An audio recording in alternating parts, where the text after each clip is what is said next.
there, Griff Hamlin here. Welcome and thanks for joining me today. In this video, we're going to talk about something that I get asked a lot, and I call this how you punctuate a phrase. And what I mean by that is, there's a lot of licks that have some sort of little sting or little flurry of notes or just some little thing at the end.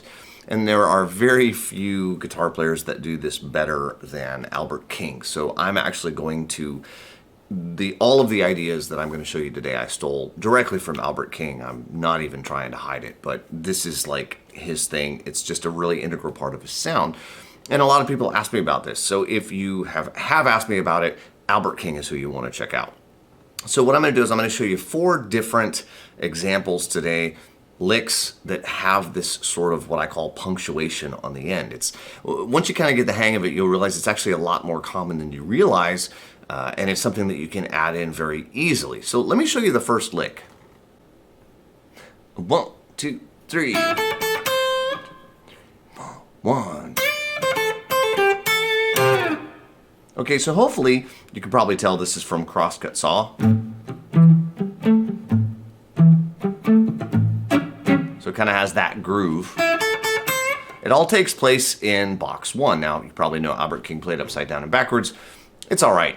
Most of his phrases fall quite comfortably within our traditional blues scales and patterns. So I'm going to do another Albert King-ism, his finger roll, where I'm going from the E at the 5th fret of the 2nd string up to the A, and then I'm going to hit the 8, okay? So this is all right out of box 1 of the A minor pentatonic scale. 2, 3, 4, 1, 2. I'm going to bend that 8 up. I like to use my pinky. You can use your 3rd finger. And then I'm going to do a little, you can either pick them both or do a pull off from the C to the A, and then the C to A and down to the G, and the A again. And then right at the end is that punctuation I was talking about. So what he's going to do is lay any finger, I'll usually use my 3rd or my pinky, across the 2 8s on the top 2 strings. Now if I didn't play this, 1, 2, 3, 2, 3, 4, 1, it's not nearly as cool. 2, 3, 4, 1. That little slide off thing. And again, when I hit that, you'll notice that I'm picking up. That's to help me so I don't accidentally hit strings I don't intend to. And then I'm just going to slide it all the way off. Eventually, yes, it's going to go away. The resonance is going to go away. The vibration of the strings is going to go away. Your hand's going to let go. It's fine. Like, how far you go is not important. As long as you get at least a handful of frets, it'll give the effect, and that'll do the job. So nice and slow in case you want to play this with me. 1 and 2 and 3 and 4 and 1 and 2, 3 and 4 and 1 and 2 and 3 and 4 and 1 and 2.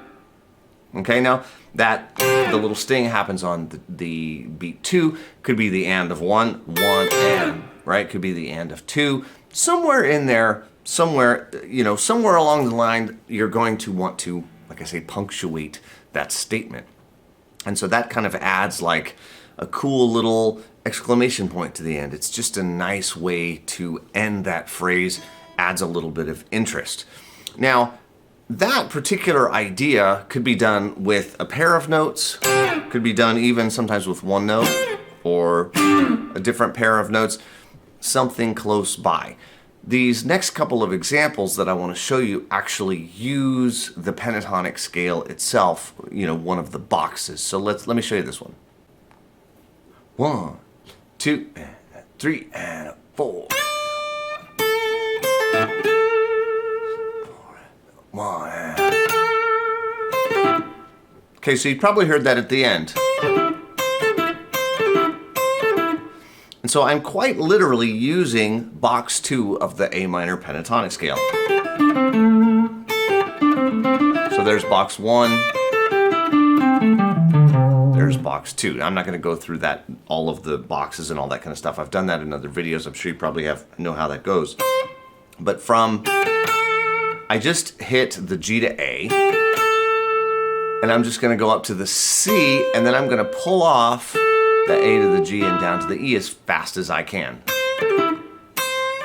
I hang on that first part. Now I know it's written, and you could play this exactly as written. 1 and 2 and 3 and 4. At a slow tempo, that's what it would sound like. 1 and 2 and 3 and 4.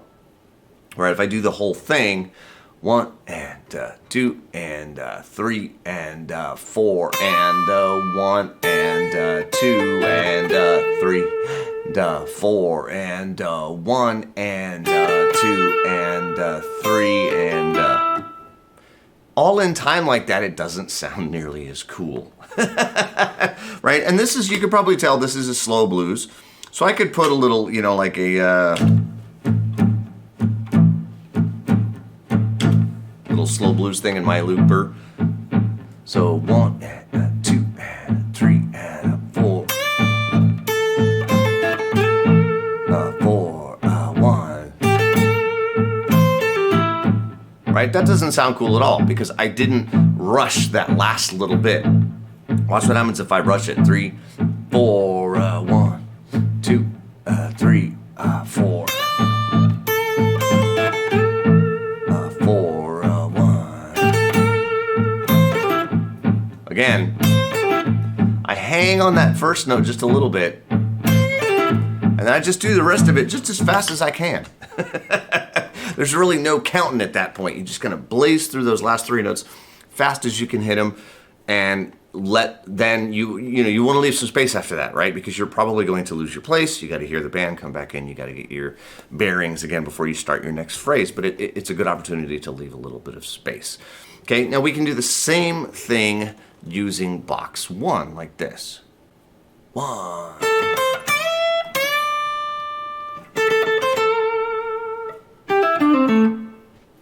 Okay, and again you hear that at the very end. Now, interestingly enough, this punctuation, I have a tendency to play a little bit more in time.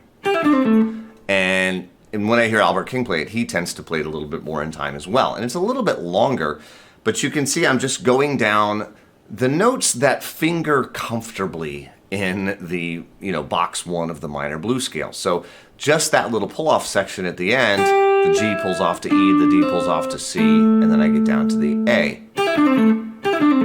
That's a grouping of notes that, for most people, it feels pretty comfortable.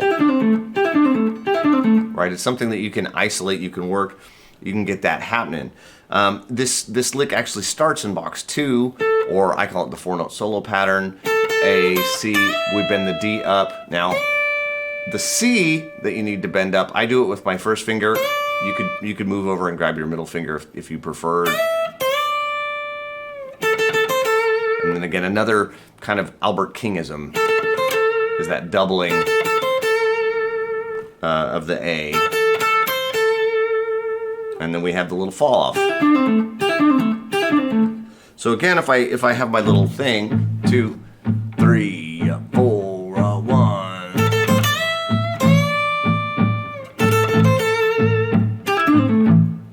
Right? You could just kind of fall off at the end. If I play it perfectly in time, 1.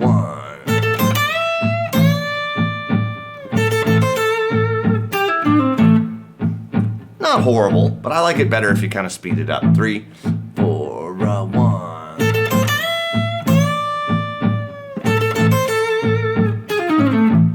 Missed. 1.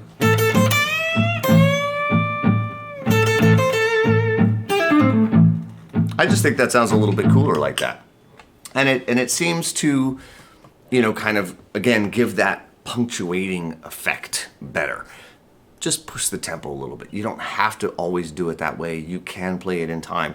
But sometimes accelerating a little bit right there just kind of adds to, I'll say, the punctuality of it. Now, one way that Albert King will often punctuate a phrase is very much in time. And that's to take that same idea that we just did, but to add like a bend in it, or a bend, to add a bend to it. And when you do this, you kind of have to keep it in time. Check it out. 1, 2, 3.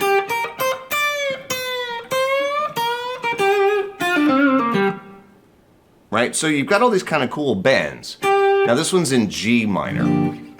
So I'm in box 2 of G minor. There's box 1, box 2, right? Just moves down 2 frets from what we've been doing. So G, B flat, C. I'm gonna pre-bend and release that. I'm gonna pre-bend the B flat and release that. Bend the C up, bend the B up. Hit it on the return. So it's 1, 2, 3, 4, 1. That's kind of how I look at that. That dotted 8th with the 16th at the end, I just use that last little 16th just to kind of fall in to the last note.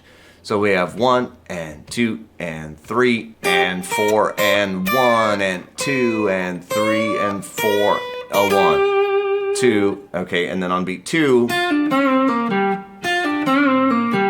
so I'm, again, pulling off that 4th finger to 1st finger on the 2nd string. Now here it happens to be an F to a D instead of a G to an E, but it doesn't change the movement. So instead of just going down like we did here, instead of just doing that, I'm gonna do a quick little bend. That's all.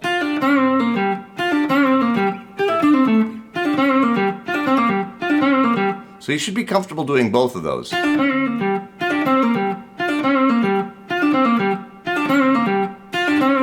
Notice that it does change the timing a little bit. If I go 2 and that's it, it's over, as opposed to 2 and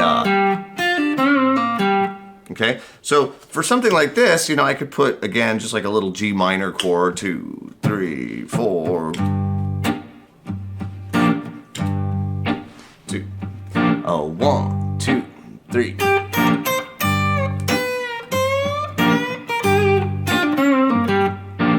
Okay, and that I played perfectly in time. Okay, I'll do it one more time like that.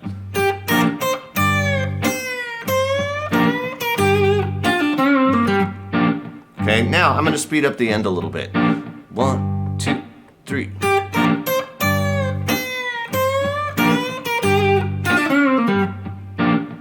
Okay, and it works. It works just fine either way. And I find that if the punctuative phrase, it's a fancy word, that's probably not right. If the punctuation itself, you know, is a little bit longer like that, right? Obviously, we're still just kind of, you know, falling down a scale, as I like to call it. But if it's got that bend in it, somehow I tend to prefer to have it a little bit more in time. That doesn't mean you have to do it. Obviously, you get to choose. It's totally up to you. When I hear Albert King do it, I believe he tends to stay a little bit more in time when he punctuates a phrase that way. But sky's the limit, right? It's all up to you. It's what you like the sound of. So these are some great options. Again, like I said, I have a lot of people that ask me about this stuff, but these are probably the best options for just those quick little punctuative, I don't know if that's a word, but I like it, punctuative phrases that you can use at the end of your licks. You could use these anywhere. Obviously, I gave you some Albert King licks to go with this stuff, but you can use it with any licks from anybody. They end phrases beautifully. So try them out. Make sure, you know, pick one, try it out, try it with a bunch of different jam tracks with a bunch of your own licks, and just try them out and get you know, find out what you dig and the things that feel comfortable to you. Those are the things that you will use over and over and over again. So I hope you dug it. If you've got friends that you think would dig this video, I hope you'll share it with them. As always, I am Griff Hamlin from Blues Guitar Unleashed. I do have, I'll leave links near this video. I do have a course on how to play like Albert King, how to solo in his style, plus, of course, a bunch of other premium courses, as well as my email list and some free courses that you can sign up for. And I'll leave all that stuff near this video. Take care. I'll talk to you soon. Bye-bye.